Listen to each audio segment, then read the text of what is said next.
Hello, everyone, and welcome to the Parenting is Easy podcast, where we will discuss the pleasures and the frustrations, the good and the bad, and the rewarding and the troubling aspects of parenting. I am your host, Hananya Abraham, and I'm a psychotherapist that specializes in working with teenagers, young adults, and parents with a specific niche in assisting with communication within the family dynamics. While everyone has their own unique journey and experiences as a parent and as a child, there are many common affiliations and attributes that we can all relate to and share. Together, we will learn from personal stories and experiences from parents across many different backgrounds, cultures, and communities. So get comfortable, grab your glass of coffee, and let's get right into the interview.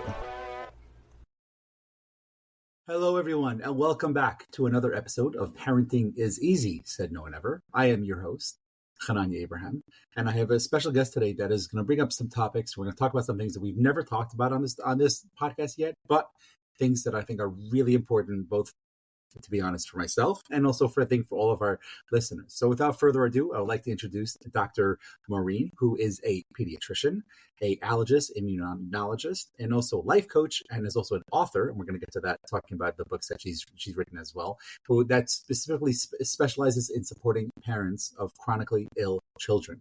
She is the mother of 3 amazing children and has firsthand experience with being a parent of a child with long-term health issues. Without further ado, and talking a little bit about that and your family history and how you got into this, Dr. Maureen, thank you so much for joining us today. No, I appreciate you having me on your show. I'm excited to share some knowledge and to share my story with your audience. So I appreciate you for allowing me the time to just have this conversation with you. So yeah. You're a pediatrician, and I'm curious, and also a mom of 3, which I think is probably even a bigger accomplishment than becoming a pediatrician. So I'm sort of curious to hear from you, like what inspired you to specialize in the long-term child healthcare issues that you talk about constantly, and specifically when it comes to allergies and immunology within children. Yeah, so, I look back on my life, and really as a young child, I really had 2 dreams, the dream of being a doctor and the dream of being a mom. And I was very fortunate to be able to achieve both of those dreams. As you know, my story on kind of how my medical career evolved really goes back to when I was a resident in pediatrics. And when I said, I wanted to be a doctor, it was I wanted to be a pediatrician. Like I had this deep love for taking care of kids and this deep passion for science. So combining the two for being able to be a pediatrician was like such a dream come true. When I was in my 3rd year of my pediatric residency, my daughter, who was 6 months old at the time and was my second child. No, second. She was diagnosed with pediatric neuroblastoma, which is a type of pediatric cancer. It's cancer of the adrenal gland, which sits right on top of the kidney. And when that news came about, like my whole life kind of came caving in on me. I felt like the carpet was swooped out from under my feet, and all of what I really had wanted in life was kind of being tested and taken away. And my brain was like off to the races because I had taken care of patients who had the same type of cancer that she was diagnosed with. And I knew all the complications that could happen on that health journey and thought, oh my goodness, like all of this is going to come true. So I was flooded with all of these kind of negative thoughts about what could happen that was provoking a great deal of anxiety and darkness and loneliness and the whole works. She went through surgery and chemo, did very well. And I, as time went on, kind of came out of that dark place, still had all of those emotions, but was less led by them. They were kind of along for the ride and still present, but I wasn't being led by fear or guilt. Then fast forward, when she was 12 years old, she texted me from school one day. She went to a school for the arts for ballet and texted me and said, "Mom, something's wrong with me. You need to bring home whatever you need to bring because I have peed 12 times today." And I, in my mind, was like, she had cancer. Like, we've already checked the box of having something bad happen. This must be a urinary tract infection. So I got from the clinic a urine collection cup and a urine dipstick and brought it over to her school because I didn't want to go all the way home before making that diagnosis of a UTI. So when I arrived at her school, had been greeted by her at the front desk, and she said, "Did you bring it? Did you bring it?" And I said, "Yeah, here's a cup. Go into the little bathroom and let me know when you're done." So she calls me into the bathroom when she was done peeing in the cup, and I dipped her urine, and immediately the glucose measurement on the dipstick was extraordinarily high. And there's only one diagnosis that gives somebody that, and that's type 1 diabetes. So now, what's going on for you in that moment? In that moment in the bathroom, what's going on for you? It was like soul crushing again. And again, like my brain I have taken care of numerous diabetic patients in my practice, and I knew what it was like to be their doctor and knew how this was going to change our lives. And so in that moment, I could not believe that something bad was happening again to her and our family, because I had thought we'd already crossed that bridge and checked that box, that we were done with this. And I started crying. She looks at me and is crying, but doesn't even realize why she's crying because she just sees my tears. And she says, "What's the matter? What's the matter?" And I said, "Well, you have type 1 diabetes." And she said, "Well, am I going to die?" And I said, "No, sweetheart, like you're not going to die." And she said, "Well, why are you crying, Mom?" And I said, "Because I don't want you to have diabetes." And I knew in that moment that all those emotions from when she was an infant with cancer, like, came flooding back. And I didn't want to go to that place again.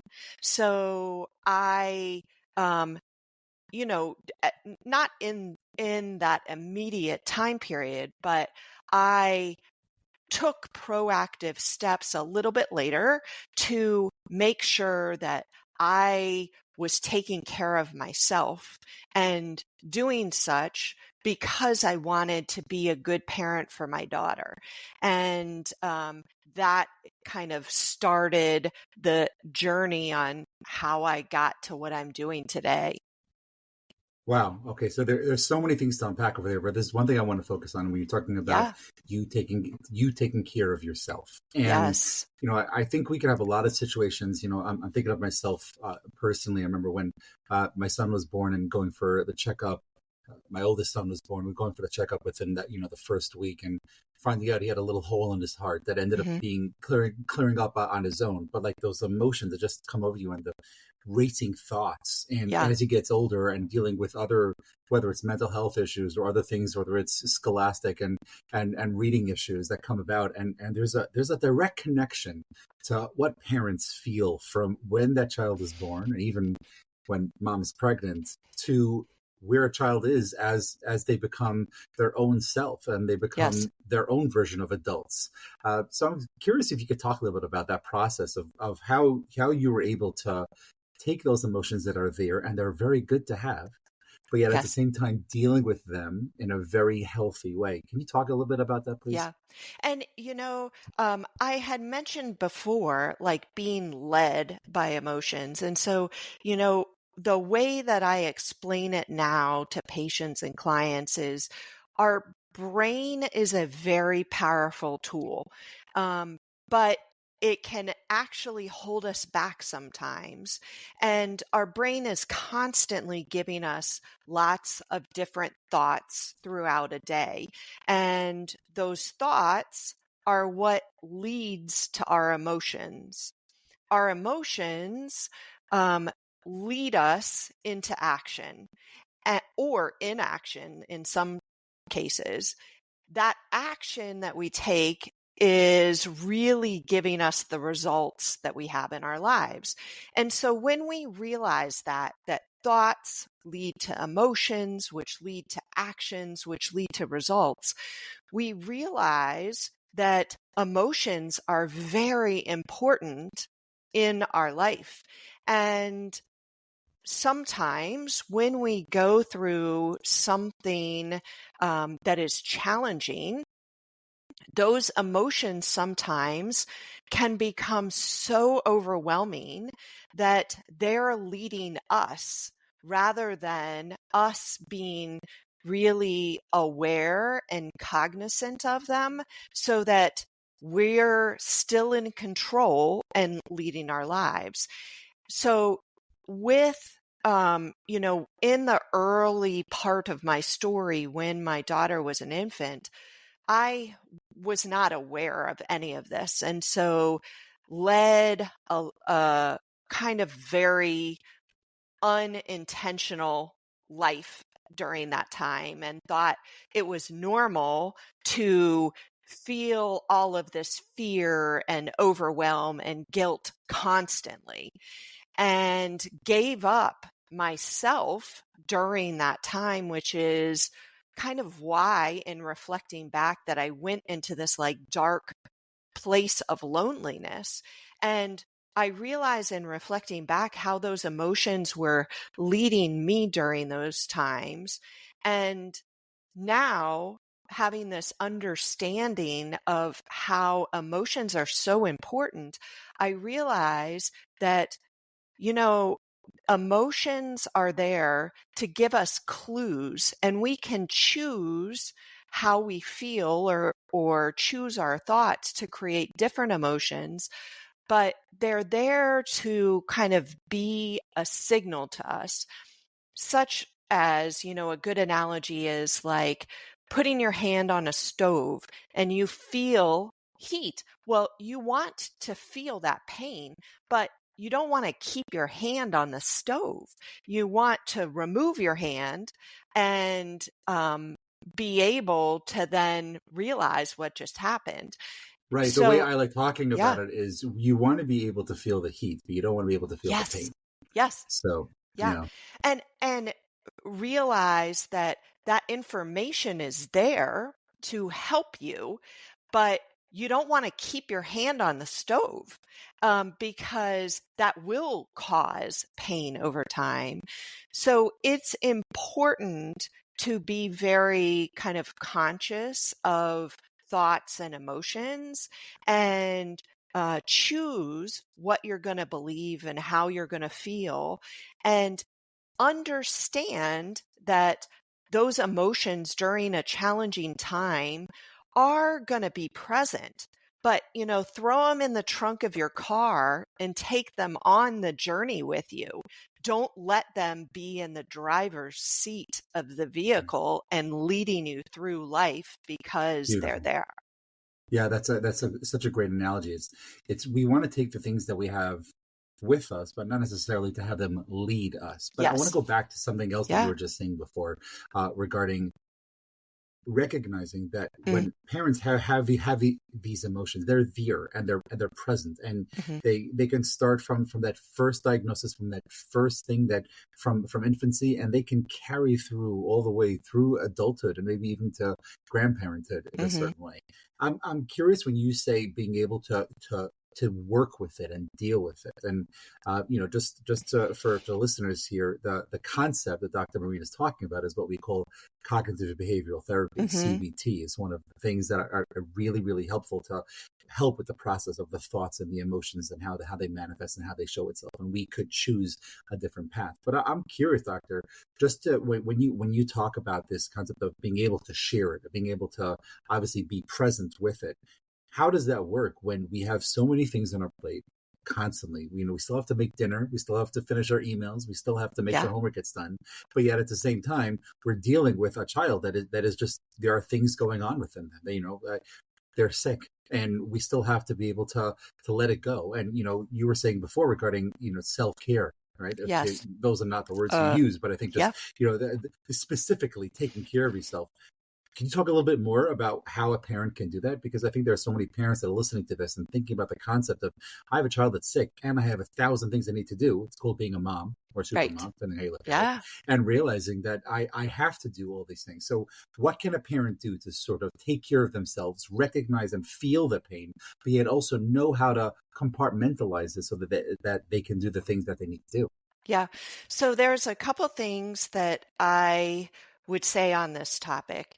Number one, I want your listeners to understand that every individual needs to take care of themselves. And that when we talk about self-care, a lot of times what pops into somebody's head is like spa days and bubble baths and yoga class and all of these things that which are great things. Believe me, sign me up for a spa day. But they also, like, sometimes, and some of the parents that I work with, that they're like, you're telling me to take more time. And I say, wait, time out. Like, you can take care of yourself without going to a spa or taking a bubble bath. Just taking a few minutes to breathe sometimes and to focus on your breath, like, allows your brain to kind of calm down. And I even talk about self-care in terms of journaling, that having set aside a few minutes in the morning to just jot down whatever is on their mind gives practice to being conscious and aware of thoughts that go on in your brain. But beautiful. I refer to that as making a U-turn, going back inside. And just saying what's happening here and acknowledging that and realizing, hey, there's something brewing over here. And it could be as simple as you're saying, which is, I'm so happy you're saying this. And by the way, she wasn't paid to say this. Even though I was not paid. But I think the concept of breathing is so beneficial because it calms the nervous system down and it really regulates ourselves internally. And if we're going to be taken care of internally, then externally things and the way our body works is going to be a lot calmer. And we talked about that in the past. And the ultimate goal of mine is to have one of the people that talk about this constantly. The Body Keeps the Score, the author of probably my famous book, my most favorite book I've ever read in this field, Bessel van der Kolk, and to really talk about this concept of how the body feels things. So if you're feeling you're having a headache coming on, don't just pop the 2-3 Excedrin. Realize what's happening, what's going on. Have that cup of coffee just for a few minutes. Sit there by yourself with no distractions. Eat lunch in a way where you're able to just be by yourself and with yourself, no distractions. And that goes so far when you're able to have those little moments, which is, I think, to what you're talking about up here. I know we could really talk about this topic specifically so much. I do want to switch gears just a little bit and talk about something else. I want to backtrack a little bit to something you were saying earlier. I'm curious how parents can go about when a child is sick in infancy and they're dealing with something that is life-threatening and really can change, like you were saying, can change the whole family dynamics. I'm curious when and where and how parents can go talking to that child as they get older about what they went through when they were younger, and some tips and some guidance of how to go about doing it. Yeah. And, I would even say that talking to the child comes even earlier than comes at the time when the child is going through it. It shouldn't be that the parent is dealing with all of this without sharing that vulnerability with the child. And the reason that I tell parents that is we as individuals need to really get connected to our own vulnerability, because it allows people into our world that can help us sometimes. And it also really helps to create resiliency by sharing that vulnerability. When a child is learning from their parent, oftentimes parents think, well, I teach my child because I tell them X, Y, or Z. But quite honestly, kids really learn from watching their parents. So not hiding that fear or the overwhelm or the stress helps make the child understand that we are all human, and having these emotions can be real, and there are healthy ways to process emotions. So don't keep them in this bubble and think that you're doing a great job of protecting them from all of this fear and stress, because this is actually can be one of the gifts of going through a challenging health condition for a child, that when they grow up, they understand through the next challenge in their adult life that it's okay that I'm stressed and fearful, and that I show emotion and vulnerability, because this is how to process emotions. So specifically when a child is better, and Yeah. the things that they've been through when they were an infant are not present anymore. Is there an Mhm. age, or is there a time when parents should be bringing it up to them? Is it like 8, 10, 12, or early teens and stuff like that? Yeah, that's a great question. And I, in reflecting on like my daughter's experience, when she went through all the journey with childhood cancer as an infant, she didn't remember any of that. And it certainly had an impact on our family, but she didn't remember it because she was 6 months old when it started. But because it had such an impact on our family, I can tell you, it was always part of kind of a conversation. Like, Christmas time, for example, we had an ornament on the tree that was a childhood cancer ribbon. So when we were, decorating the tree every year, like we would talk about it then. And, it's different when they're a toddler and a young child. As they get older, the conversations change a little bit because it has to match their developmental age. But allowing for that conversation is really an important piece of the journey, because I look back on my daughter and I know that experience impacted her. When I looked at all my three kids, they're all so different, but she is my like mouthy, loud one who does not stop talking. And I truly believe it was because she was poked and prodded as an infant at a time when she couldn't speak. So now, as a young adult, like you can't get her to shut up. And so allowing opportunities to talk about what happened can be very helpful as they're growing up to face other challenges in their lives. So you're saying, I guess what I'm hearing you say is, it really depends on the child and where they are, and Oh, for sure. what they're able to to comprehend and understand regarding things that they've been through in infancy. Now, obviously, there is research talking about the trauma that kids face even in infancy, in utero. I know Gabor Mate talks about that concept of displacements and stuff like that.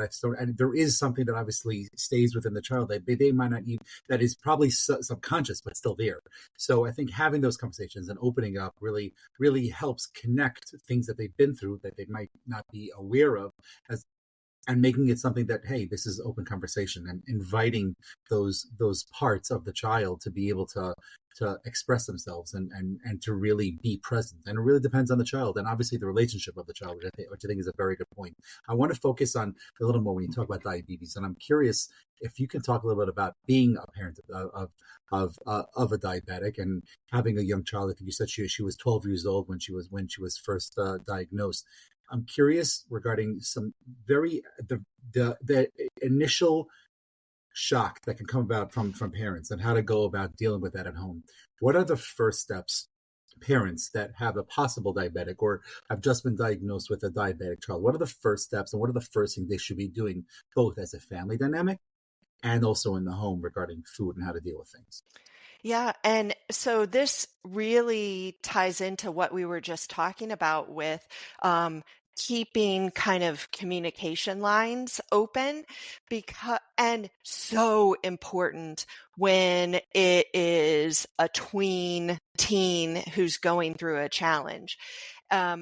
With type 1 diabetes, it will change a huge part of the way that you live, because every time the child is eating a piece of food, you as a parent have to help with giving them medicine, insulin, to be able to control their blood sugar. And so there's a lot of learning and adjustment in that kind of initial period. But, I will say if anyone in your audience has a newly diagnosed type 1 diabetic child, the thing I want them to hear is it's going to be okay. And having that belief from the beginning is really helpful, because what I was saying about your brain gives you lots of thoughts. Well, if you hang on to the belief of it's going to be okay and having that run through your mind, that is way more helpful than other kind of fear invoking thoughts that your brain can give you. But so it's going to be okay is the thought that they need initially. And then finding their community can also be very helpful in those first few days, weeks, months of adjusting to this new life. But going back to what we were talking about with conversations, there always needs to be this open line of communication with the child, because challenges like type 1 diabetes will impact the child's emotions. And so having that opportunity to discuss those emotions is really important.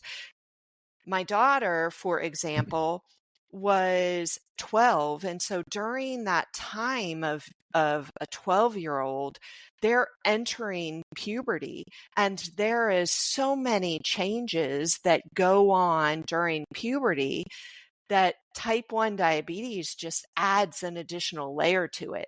So having that kind of open communication, like, hey, I know your blood sugar wasn't so great today. Is everything okay? Or how are you feeling about things? But just allowing the opportunity to discuss it. Now, the kid may come back and say, everything's fine.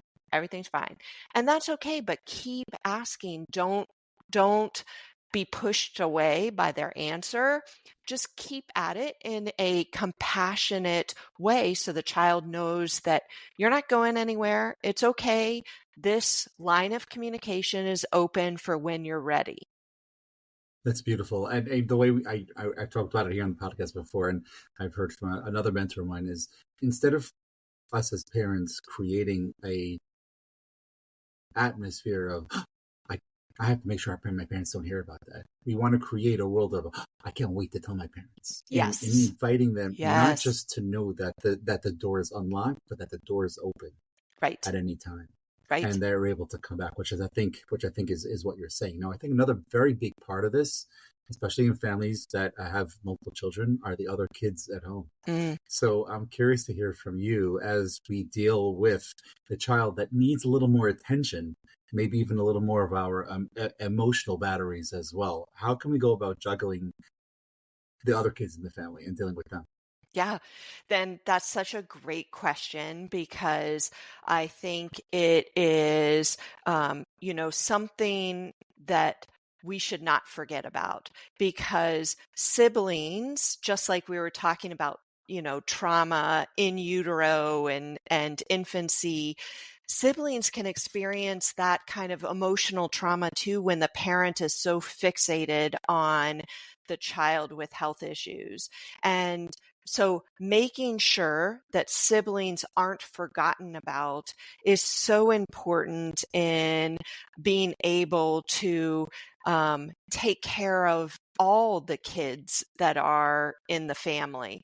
And ways to do that, it again goes to communication and allowing them to express their emotions. And some of the emotions that they're feeling that they express may seem weird to us as adults. And what I mean by that is, a sibling of a type 1 diabetic may say that they're jealous of their sibling because they have diabetes.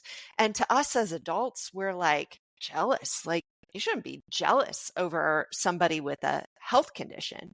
But to them, in their kind of immature brain, what they're really jealous of is the attention that their sibling is getting because of the health issue.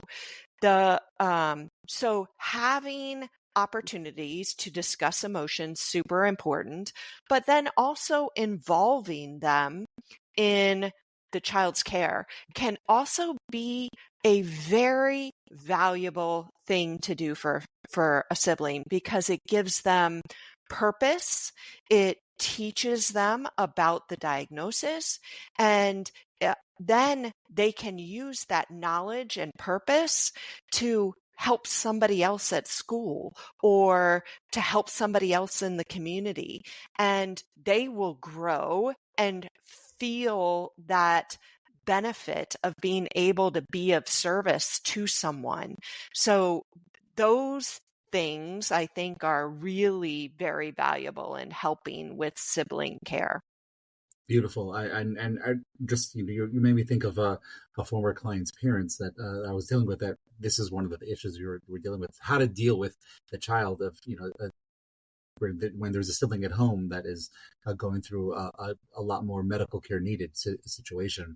And one of the things that I remember her telling me, and always stuck out with me, and I've used it in some situations, both in my own home and also in my practice as a psychotherapist, is bringing other kids into the kitchen and Yeah. saying, okay, well, Tommy needs to eat a certain way. So he can't eat A, B, and C. So what can we create? Because we know that he likes cupcakes. So let's find recipes that we can do. Let's explore. Let's try to be Yes. curious and work together, which I think is what you're saying. When they're brought into the mix, that they're a part of the solution and not a problem within the family dynamics, I Yeah. think is exactly what you're trying to say over here. So how do we go about in that sense of creating independence in children, which as parents we all want? I mean, we all want them really close to home, and we also want them to be as independent as possible. But when you're dealing with a child that has a sickness that is lifelong, how do we go about creating independence, but yet also creating a structure and responsibility within them, and also dealing with the siblings at the same time with all this? Yeah, it's a lot to juggle, right? And it goes back to why self-care is again so important, that it's not a luxury to take care of yourself as a parent, because there's a lot on the plate to balance, that it becomes a necessity to spend a few minutes to really understand your own brain.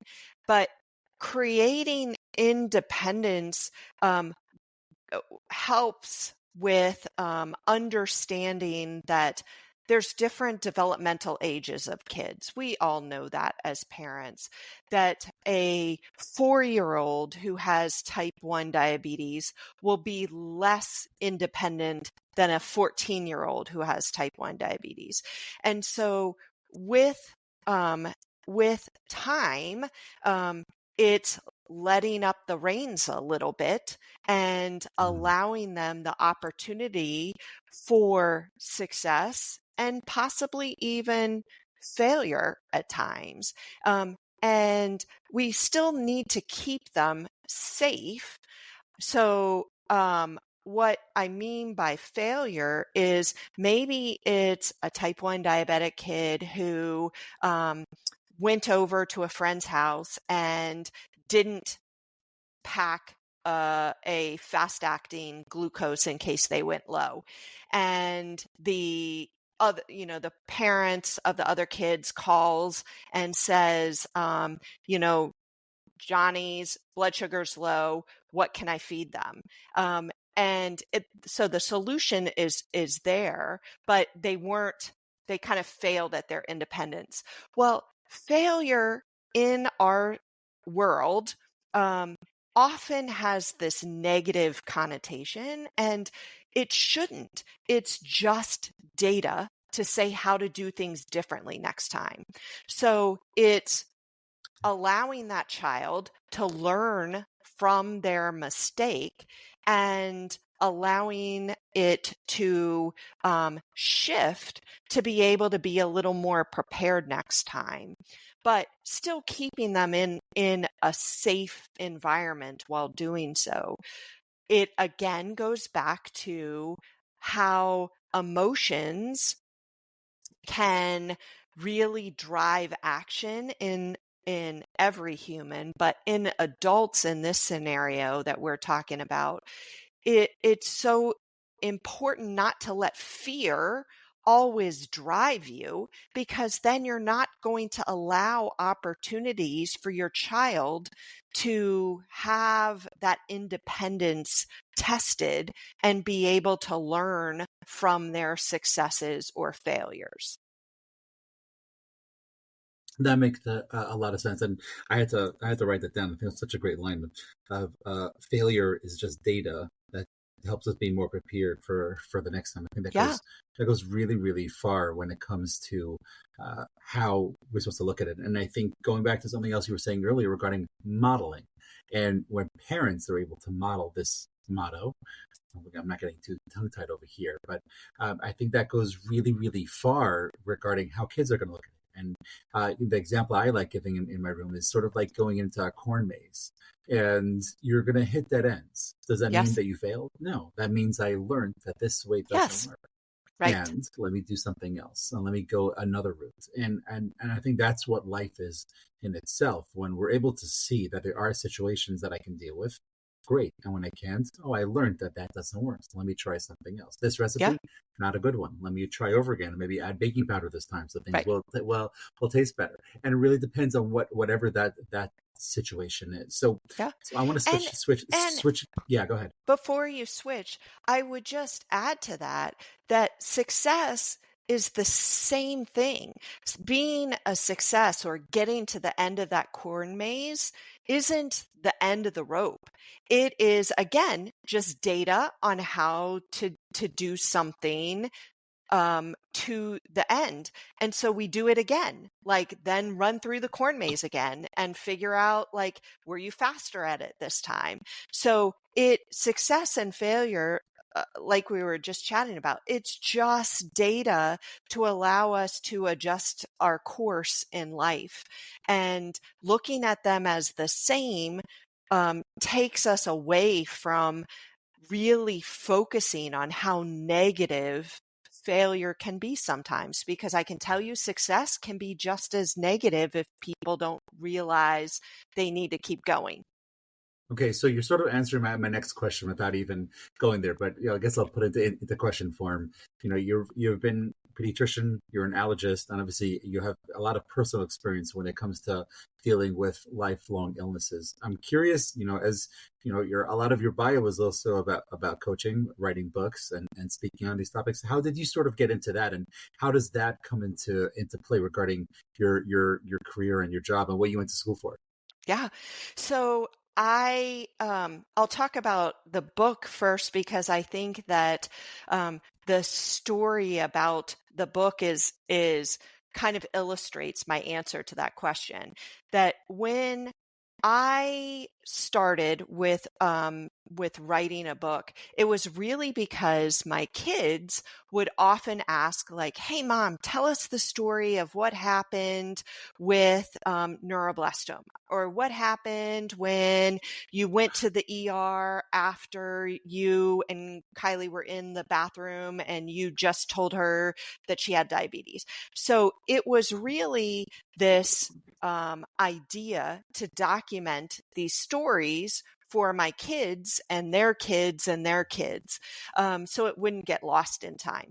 Well, as I was writing, realized, you know what, like, our stories can help other families on a journey that's similar to ours, or even different, because the lessons are very much the same regardless of kind of the challenges you face in life. And so the book then morphed into, each chapter has a theme, and there's a story from when my daughter had cancer, a story from when she had diabetes, and then a story of a patient that illustrates the theme, along with tips that readers can put into practice when they read the book. And the when I really sat down to like knock this out, I was like, I'm going to write this book in a weekend, because all of these stories are like on the forefront of my brain. Quickly realized that there was no way I could write it in a weekend, because going and describing all of these experiences along my journey came with a lot of reappearance of the emotions in the moment. And it was emotionally exhausting to revisit all of these stories. But I tell you, when I finished the very last sentence of the last chapter of the book, I closed my laptop and I just started crying, because I knew through this process how much that I had been kind of personally healed by knowing that somebody, even if it's just one person, could benefit from me sharing this experience that I had in my life. And it has really reiterated a belief that I've had for many, many years, which is, when we face a challenge in life, that we have two options. We can either sit in a corner and pretend like it will go away and allow life to happen to us, or we can choose to take that challenge and figure out how it is a gift and realize that life is happening for us, not to us. And I really, truly believe that, especially now that the book is out in the world, that is very, very true. Yeah, yeah, and I think you are portraying journaling to its Yes. fullest, being able to write. So I thank you for that. There are so many questions, Doctor, that I can continue going with, but I have one more question for now as we sort of wind down Sure. for here, and then and I want you to also talk a little bit about what you're doing now and where people can find you. But before we get there, I have one more question, Sure. just for now, and in your experience, and as both a parent going through things, as a parent itself, and also as a professional in the healthcare world. I'm curious, are there things specifically that both the healthcare professionals and parents can do to work together to create a more calmer, maybe even whimsical and positive healthcare experience for children when having medical visits and making them less intimidating and more enjoyable? Are there things that we can do? Oh, absolutely. And I will tell you, having worked in the medical field for now almost 30 years, that we have come a long way. We still have a long ways to go. But for children, there are opportunities to, one, talk to them before a visit about what may or may not happen, not to invoke this fear or anxiety that bad things are going to happen. But again, it goes back to allowing them to ask questions or not to be surprised by something. That child life specialists are very important in pediatric care now, and a child life specialist has the ability to help parents and kids with very challenging medical scenarios. And that field is getting much bigger because we understand that we understand more about trauma and all of these like mini traumatic experiences that kids have can add up to these big experiences where they don't want to go to the doctor and seek preventative care. So it has a very detrimental impact on their health in the future. As parents, though, we can only control our controllables, right? And so that is when we go into a visit to advocate for our child, I teach parents about going in prepared. So writing a list of questions or topics that you want addressed during that visit. And that plays a role in accomplishing two things. One is that nothing's going to be forgotten. And the second reason for doing that is that it takes emotion out of it when you're trying to advocate, because you can look at your page and just without negative emotion, look at what the next topic is so that you're able to address everything. But that's beautiful, and I think yeah. there are two points there that that we talk about. That's really from DBT therapy, from dialectical behavioral therapy, and it's what we call being wise minding the situation of a healthy balance of emotional and rational mind, Yes. and just putting things on paper in a certain way. And I think another thing you talk about, which can be used both for self and also for kids, is what we call coping ahead or cope ahead. Yes. And I think that goes so far of preparing, both the child and the parent and the whole family dynamics of the experience of having to go to the doctor. I've heard so many stories of, when a kid sees mom open up a transportation app of the child already, getting nervous and starting to cry just because they know that means they're going back to the doctor again, and situations like that. But when you create the environment and you have positive association, that really, really helps both the whole situation, but specifically the child for what they're going through. Any last points, and maybe from things based on the topics we talked about today that we haven't touched on? I know there's probably like hours or two that we can continue talking about this, but any like really big points based on our conversation went that, things we haven't talked about that maybe is important to mention here? Yeah, I would say, the last point about just advocating for your kid is just approach it with curiosity. And I teach parents that if you believe that nobody is 100% wrong about anything, that means that you have given your brain a job, which is to look for something that's right in what they're saying.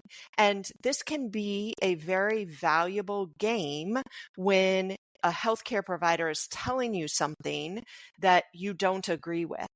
And so don't just dismiss them. Instead, if you ask yourself, well, what is it that they're saying that I can really take and believe in and know that they are right about?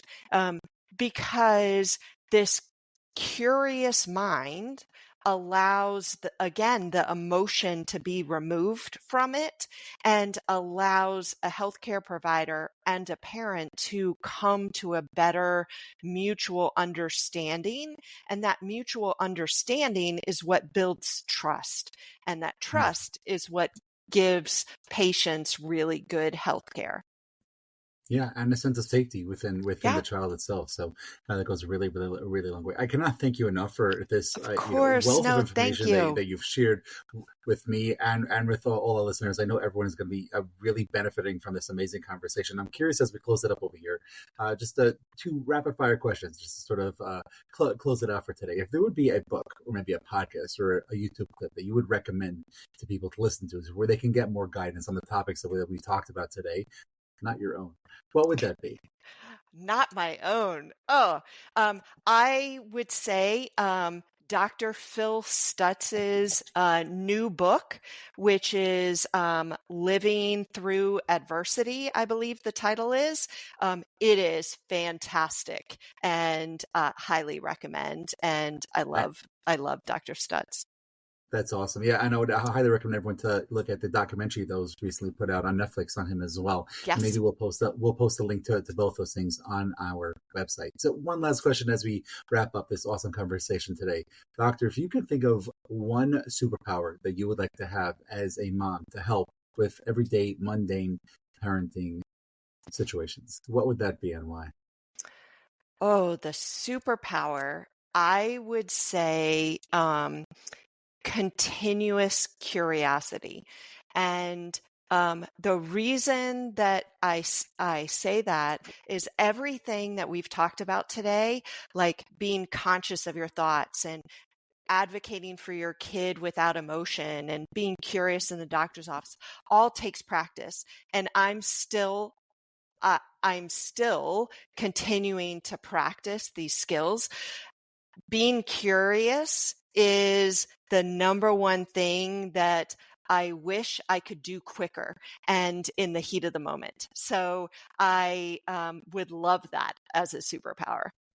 That's absolutely awesome. I love that. And it's also, I think, going to keep our minds fresh and our bodies and our minds young as well. But Yes. Thank you so much, Dr. Lay, for everything that you've shared with us.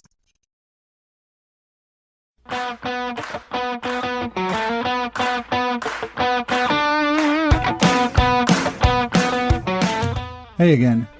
I hope you were able to learn as much as I did today. Thank you so much for staying to the end and listening to the entire interview.